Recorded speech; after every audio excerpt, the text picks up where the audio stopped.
I think everybody kind of is.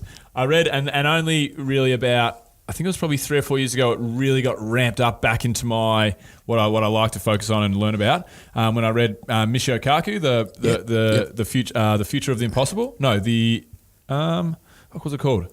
The Physics of the Impossible. The Physics of the Impossible. Have you read that book? I haven't read it, but I'm really a fan of his work. I've watched lots of his docos, and I think he's got some really good 5 and 7 minute bits on YouTube. One of the bits he talks about is the stages of a species, where you first learn to dominate your immediate environment in agriculture, then you dominate the globe, then you dominate the weather, then you dominate multiplanetary. He's got these stages. It's you harness the power of the sun, the power of the full universe. Exactly. That escalates quick, really quick. It's awesome though. So it's like, he's great. And you know, one of the things that I do more than I guess some of the other futurists is that I try and keep it, what I talk about, I can go as deep Star Trek as anyone wants to, but what I tend to do is keep it in sort of a 3 to 5 year time frame, and something you can do today which gets you to the 3 or 5 years.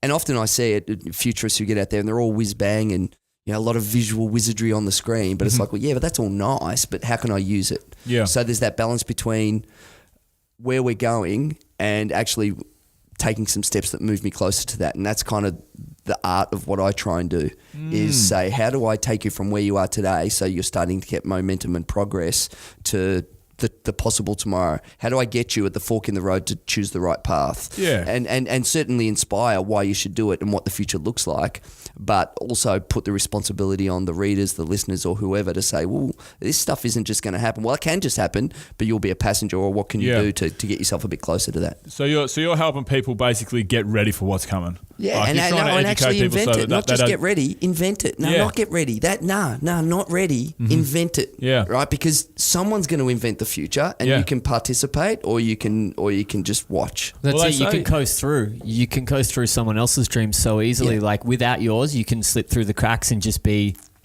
a drone your whole life. That's it. But if you make your own destination, and it is true, and it sounds so Tony Robbins. But you know what? Like, it's true. If you can read, you got all the skills you need. That's it. Yeah, Seriously. That's the only skill that you need. If you can do that, the rest is up to you. Now, I'm not talking about people who have, you know, got challenges or physical illnesses or whatever. And I'm just sort of saying, if you're sort of at a benchmark operational level as a human, you can learn, and you're in a country, you know, a Western developed country, yeah.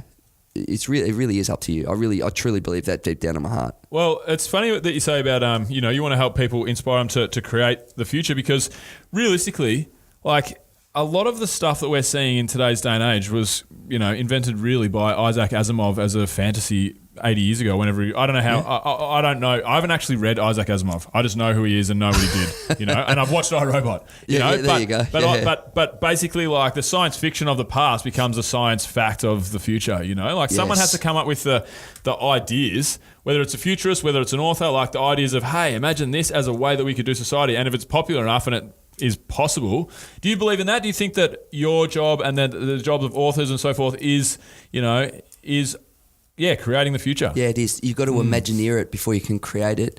And so... Imagineer it. Yeah, Imagineer. You should trademark that word. No, it is, but it's not. I think it was used in Disney. They used to call their engineers Imagineers. Oh, really? Disney, going way back. Wow. Yeah, so right. It's not mine.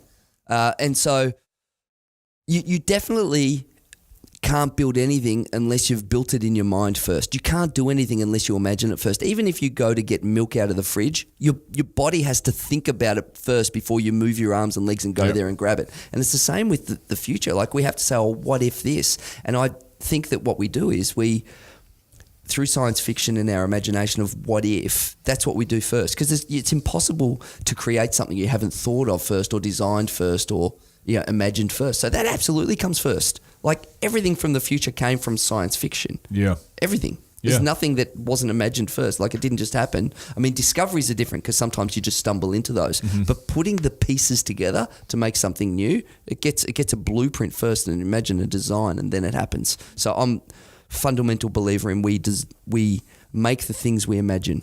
I agree 100%. Yep.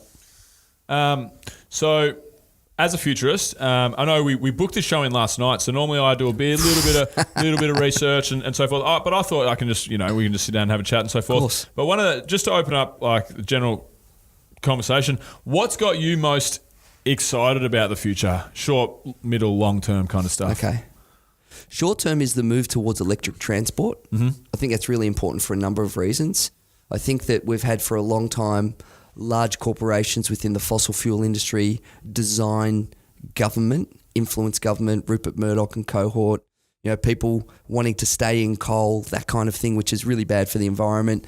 And it actually puts an inordinate amount of money into few hands, and money which people didn't create. Like if someone goes out and makes a device, or builds things and makes things, I'm happy for that profit. But when someone like Gina Reinhardt digs it out of the ground and says, here, this is mine, when it really should be our resource, that's not good. So the move towards electric transport, that's really going to change things. It's going to reduce the cost of mobility, which gives people opportunities. It's going to clean the air. And I think it's going to invent the possibilities to reduce house prices because we'll spread out with autonomous transport. So the move from fossil fuels, electric and autonomous transport, that's the most exciting thing. And that's coming quicker than most people think. Yeah. That's a 3 to 5 year proposition. Yep. My mate just got ousted as CEO of one of the major companies in Silicon Valley, actually. Right. From Zoox. Do you know Zoox? Z-O-O-X. Was in all the news. He's a South Melbourne guy. Right. Tim Kentley-Clay. He was CEO and founder, and Bill Gates is an investor, and they're autonomous transport for urban environments.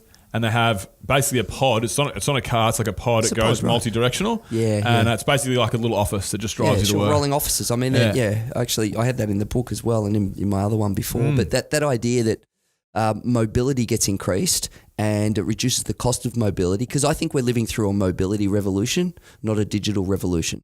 Well, it's mobility of ideas, it's mobility of transportation, it's mobility of energy, because energy moves around now in batteries. Yeah. It's mobility of finance through cryptocurrencies. So everything's going from a centralization to actually a decentralized tools of technology, which increase the mobility of people, money, assets, transport, ideas. That's what it is. So it's a mobility revolution where all of these devices come together and change us from a centralized, city-based factory mentality to a distributed, autonomous world where we are highly mobile people. So that's the really exciting bit for me is fossil fuels, transportation, and I think next after that is really the blockchain and the breaking down of our current financial systems, which are again centralized, which has a whole lot of bad stuff that goes with it. Discovery Roger, go for deploy.